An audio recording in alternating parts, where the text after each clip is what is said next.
My name's David Yaghjian. I'm a painter, have been by avocation, not always by vocation. 72 was my first professional show.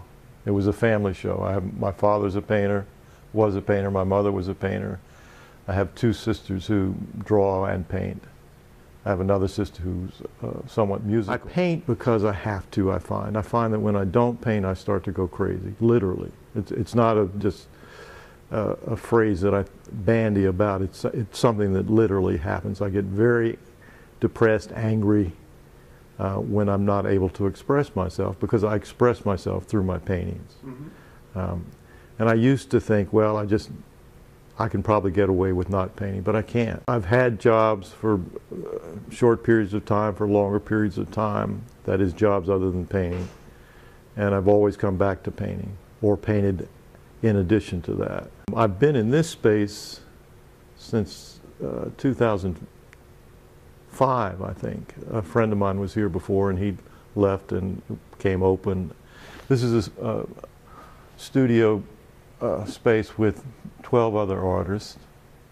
It's somewhat of a cooperative. It's a wonderful space in that there are wonderful artists here and the energy is good, and it has a great exhibition space, which is very valuable. It's good to get your stuff on a wall outside your gallery, outside your studio, to be able to see it in another light and have other people see it and comment on it. Vista Studios / Gallery 808, and it's a space in Columbia, South Carolina, and the building is owned by an architectural firm. Some 20 years ago, they put this space together to allow artists, to give artists a studio space and an exhibition space at a reasonable rate within the city. The rents are still reasonable. It's wonderful to have heat and air conditioning and running water in a bathroom. I've had studios with none of the above, and this is pretty luxurious by comparison. It's somewhat small, but other than that, it's wonderful. Well, I was born and raised here in Columbia, and I was here through high school, and I went away to college in Massachusetts. I went to Amherst College, and I majored in studio art, which was not something that people did there by and large. There were probably 6 of us who majored in studio art. And I was able to, because it was such a small school and didn't have a big department, I was able to study at the other schools in the area. I took etching at Smith College with Leonard Baskin, and studied sculpture at Mount Holyoke with Leonard DeLonga.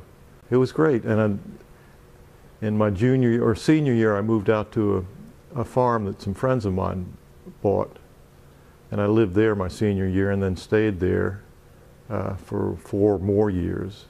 This was in western Massachusetts. Then I moved to a little town in Vermont, West Woodstock, hardly a town actually, just a spot on the map outside of Woodstock. And a friend of mine and I lived there for a couple of years with our goats, and I painted there. And in '76 we moved to North Carolina, the mountains of North Carolina, Saluda, a little town that's just up it's like the first town up the mountain. I had a wonderful studio there, not in the inn, but a friend of mine bought a building, and in exchange for use of the entire second floor, I helped him put the building back together. So I painted a good deal there.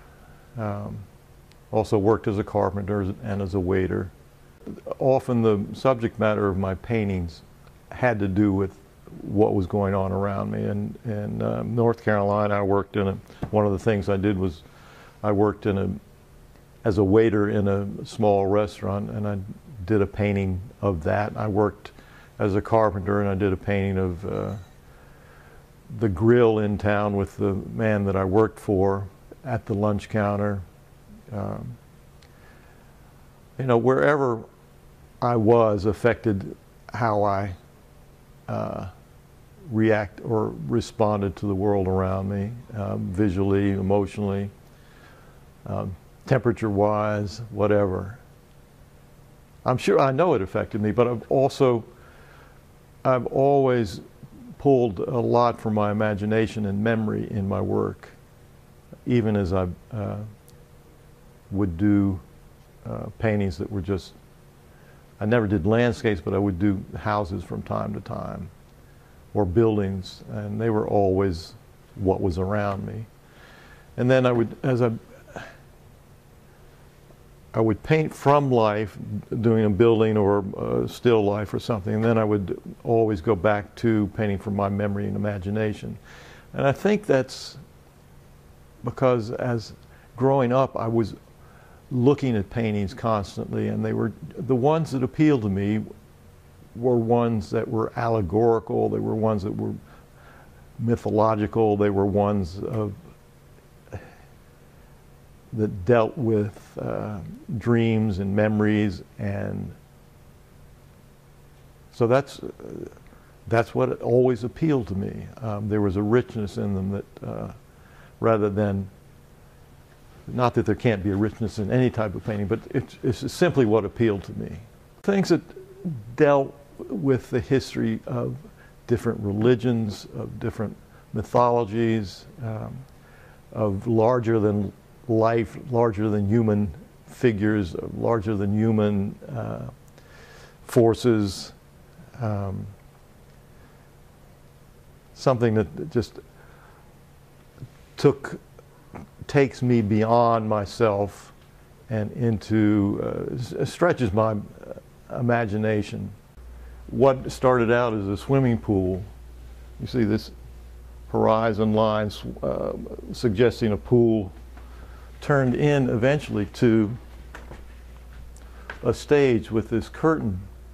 You have this sort of sense of semicircular, and what were the sides of the swimming pool are now the seams in the curtain. When I talk about mythology or allegory or religions, you know, I've got, you know, you've got the moon, which is in all myths, in all religions. It's a powerful, powerful force. It's a symbol of the goddess. It's also the symbol of, in some myths, it's bull's horns.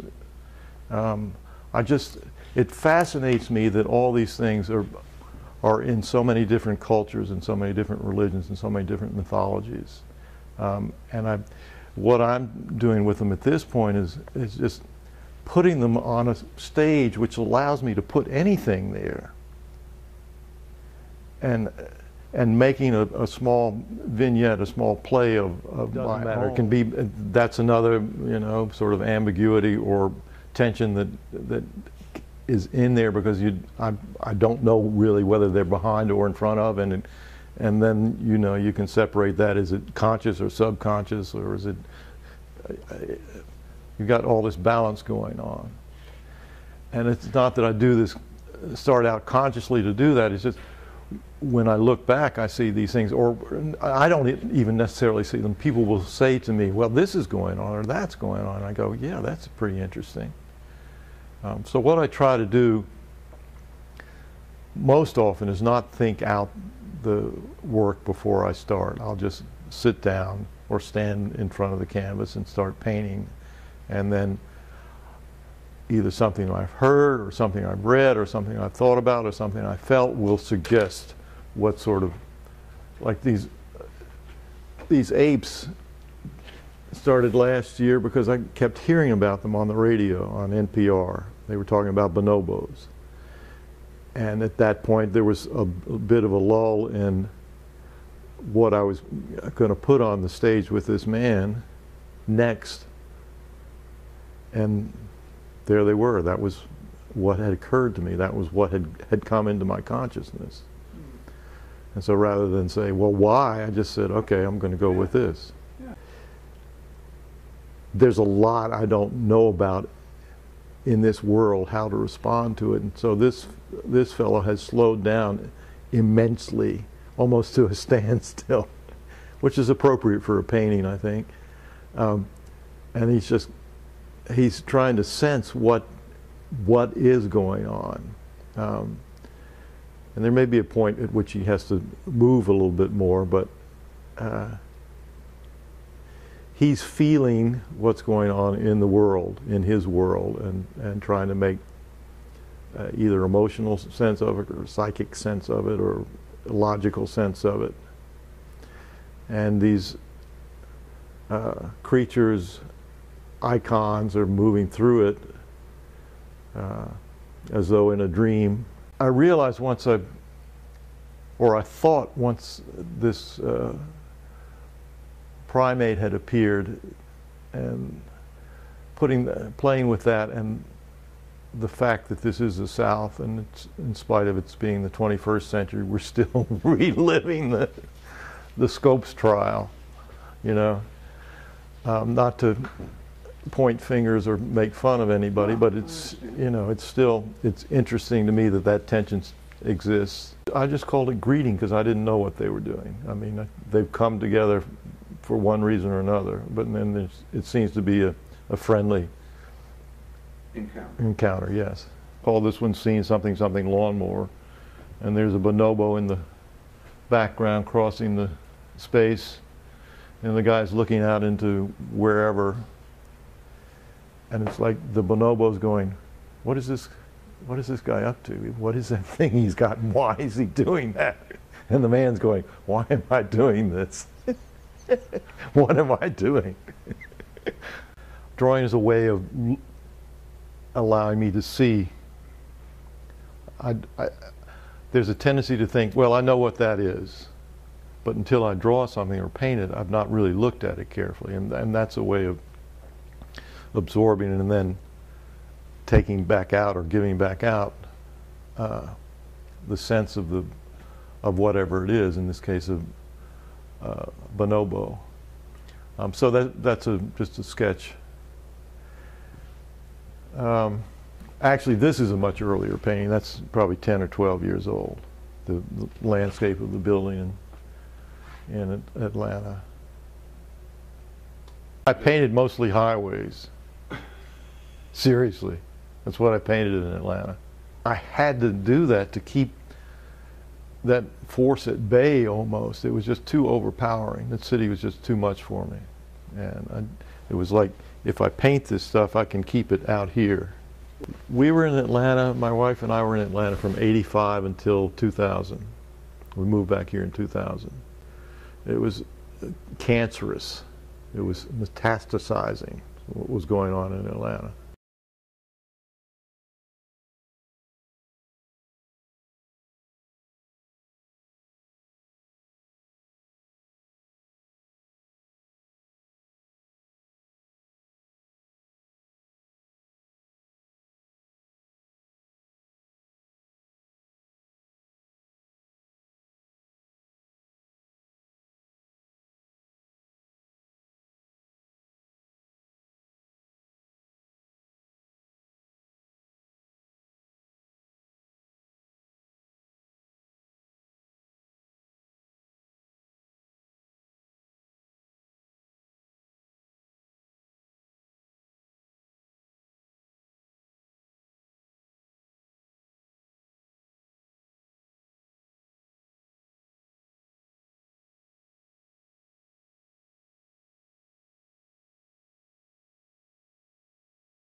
One of the most fun shows was Jeff and I went to Germany in 2011 as part of a sister city exchange, cultural exchange with Kaiserslautern.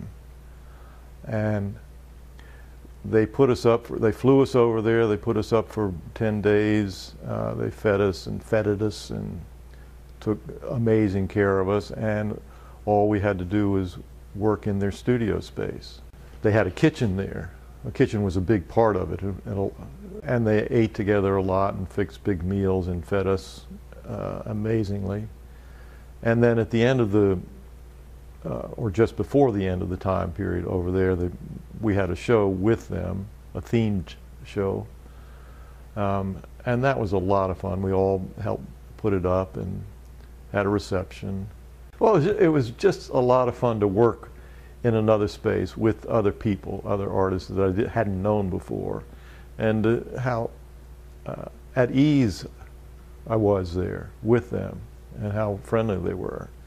So the show was just a lot of fun.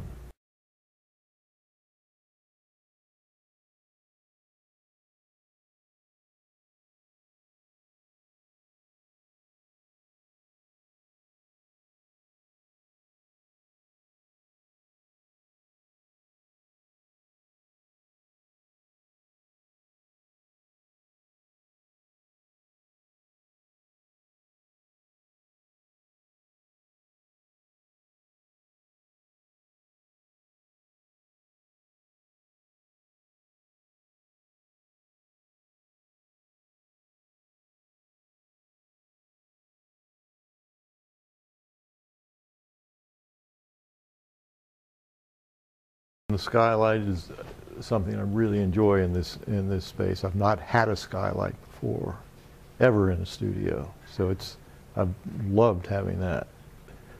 I've had studios where I had neither of those, obviously.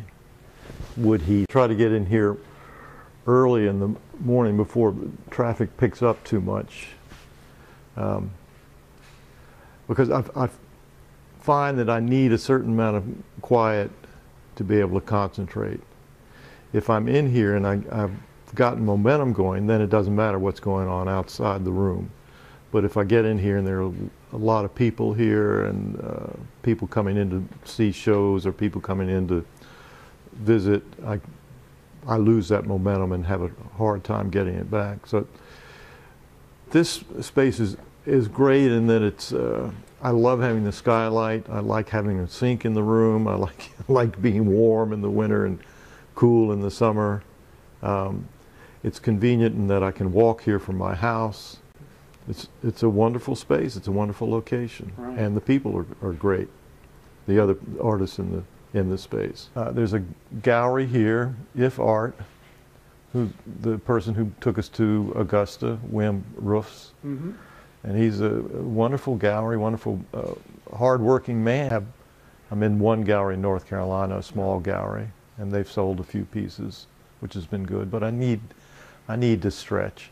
I'm not ambitious and I'm not driven, and that may be laziness. It may be abject fear of rejection, or it may be that I really don't care that much. I like doing the work. I don't like marketing.